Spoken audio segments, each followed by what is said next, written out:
Hello, and welcome to BluePrint Automation's Pack Expo Connect's showcase and live demo. Whether this is your introduction to BluePrint or you are a longtime partner, thank you for joining us.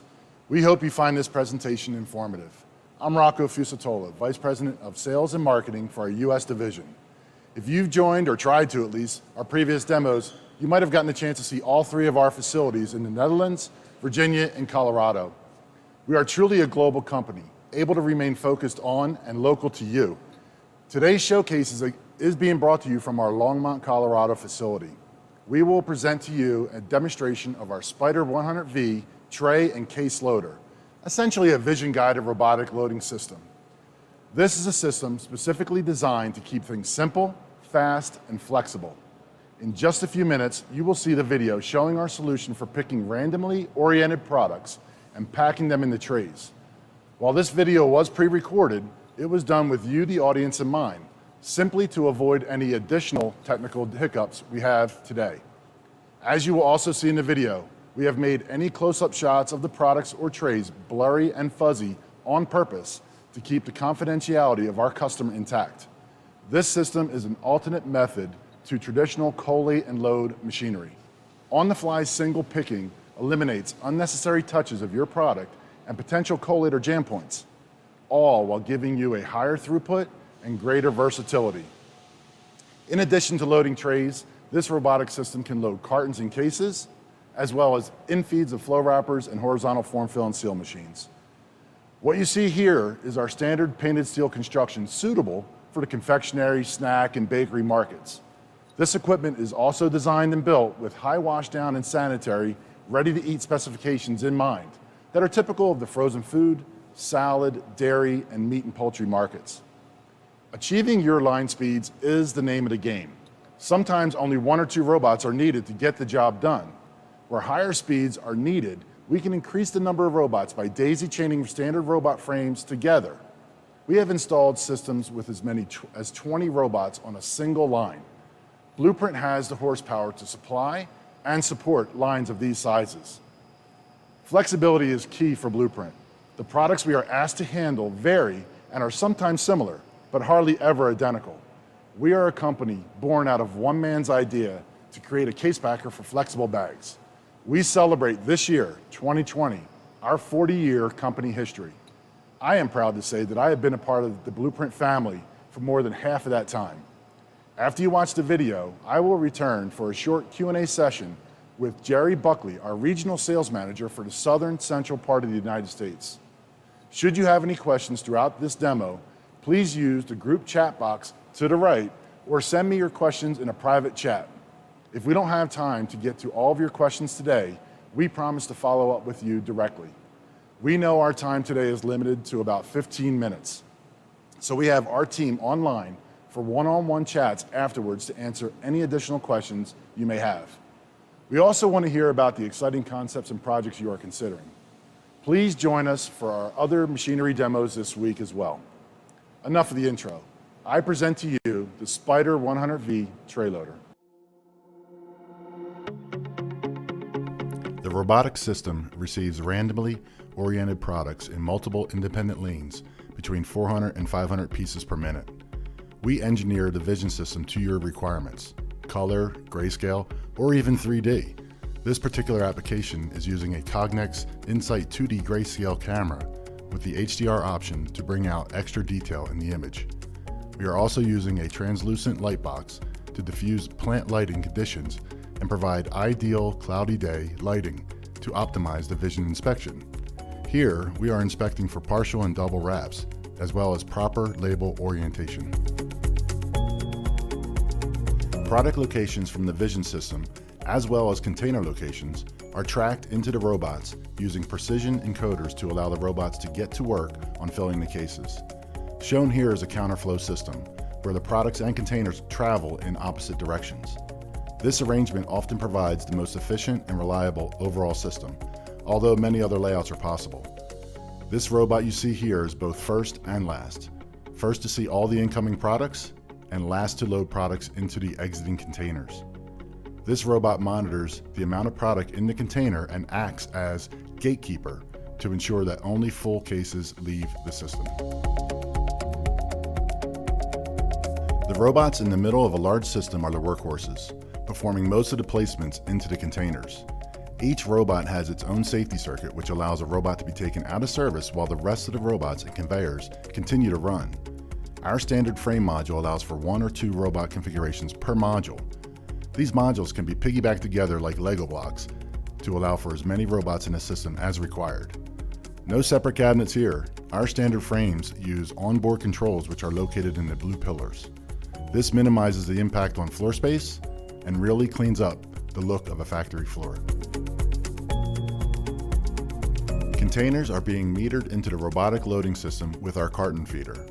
This feeder can handle a wide range of container sizes. The flighted conveyor driving the containers through the overall system is a variable pitch conveyor. This allows the maximum number of cases, therefore place locations for the robots, on systems that have a wide range of container sizes. Flight pitch changeover is recipe driven and performed automatically. Every inch counts. An RSC flat brake system is used to keep the cases as close to the product pick conveyor as possible, maximizing the robot cycle rate. This provides a great view of all the robots working together. Individually, each robot can perform up to 120 picks per minute. However, in a large multi-robot system like this, each robot generally averages 80 to 90 picks per minute. Our goal is to provide a system that exceeds the requirements of your project in as little footprint and cost as possible, yet provides some extra robot capacity to reduce unnecessary waste. We will drive your line efficiency higher simply by touching your product once and only once. Hi, I'm Jerry Buckley, as Rocco had introduced to you earlier, and I'll be fielding some of your questions today, and we'll do our best to try to answer them.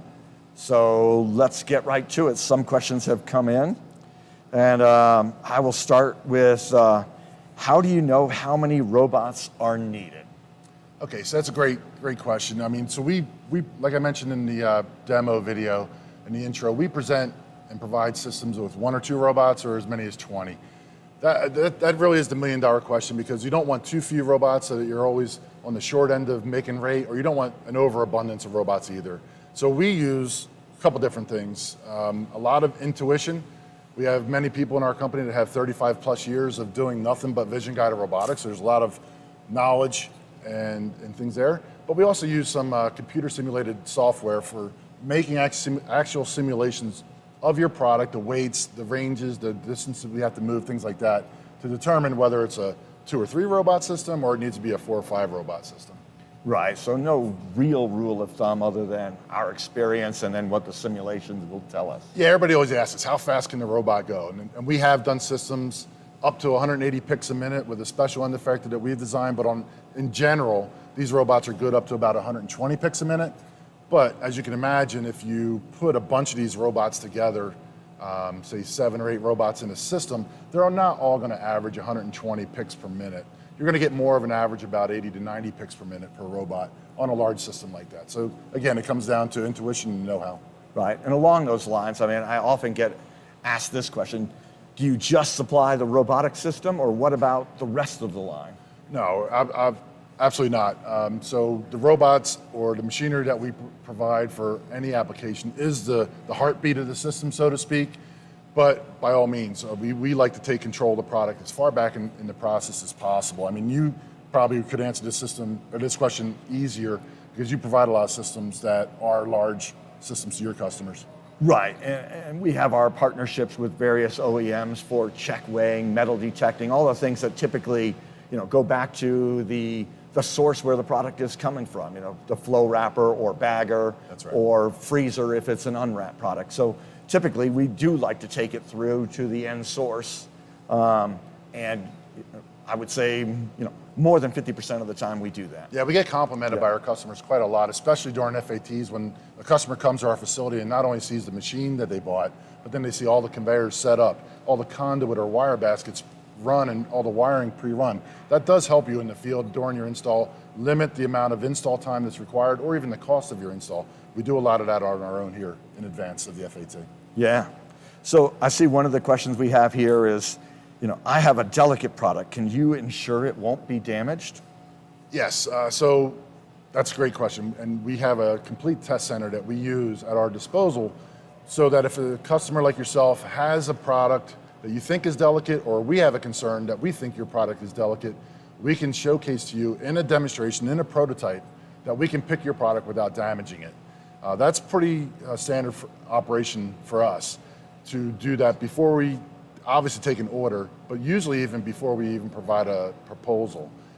Some of the most delicate products we've done are pretty funny to mention, but we actually have loaded the wrapping machines with condoms. So you can imagine how delicate a product like that is, and it's open to, you cannot damage that product. We went through about 8 or 9 months worth of pre-testing on that product alone just to prove to ourselves and to the customer that we were not going to damage that product in any way, shape, or form for obvious reasons. Right, and we get involved in demos every week to learn what you can and can't do. It's part experience, part learning. You know? And we welcome you to come see it. So if you send your product to us to present, obviously, right now is a little bit more challenging time to do that, but in general, we welcome our customers to come see that demo in person as well. Right, and you had mentioned price earlier, and that's one of the questions that has come through is what is the price of a system per robot?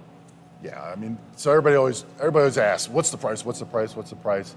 It does depend. I mean, is it a system like this that's painted steel, or is it a system that's sanitary washdown?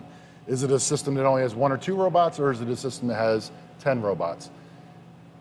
Obviously, if you buy a system or are looking at a system that only has 1 or 2 robots, the price per robot is going to be significantly higher than a system of 8 robots, and the average price per robot comes down.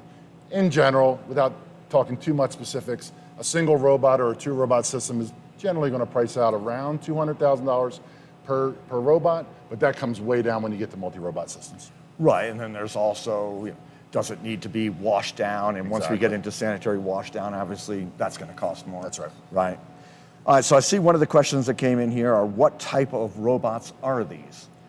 So we have 3 facilities, like I mentioned in the intro. In the facility we're at today in Longmont, Colorado, as you can see, they're generally ABB robots.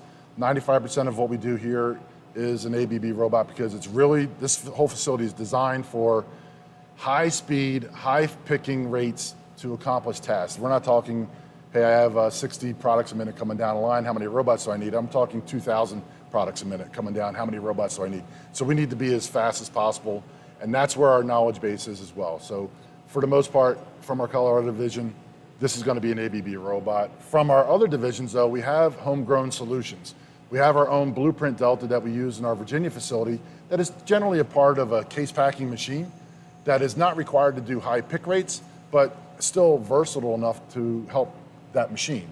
Our counterparts in Holland, they also use a homegrown BluePrint Delta robot as well for their case packing systems, as well as their vision guided robotic systems there.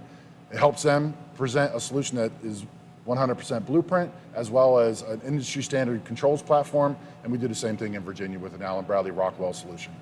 Yeah, very good, very good. All right, so if one robot goes down, does the entire system go down?